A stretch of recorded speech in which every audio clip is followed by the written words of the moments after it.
So at this age, you can only pray that Allah Ta'ala save the world from any havoc, Okay. which can happen in the world. Okay. Otherwise, the world is leading towards a big disaster and havoc, and nobody knows what will be the outcome of it.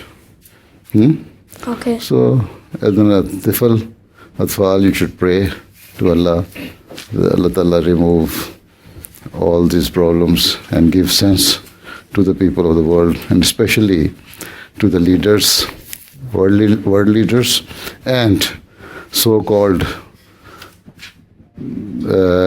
clerics, mullahs, who are inciting Muslims to attack the innocent, and in retaliation, the other peoples also, those who are not Muslims, are also trying to take revenge from the Muslims and killing innocent people. So our duty is only to pray to Allah that Allah Ta'ala save us from all these atrocities. ठीक है?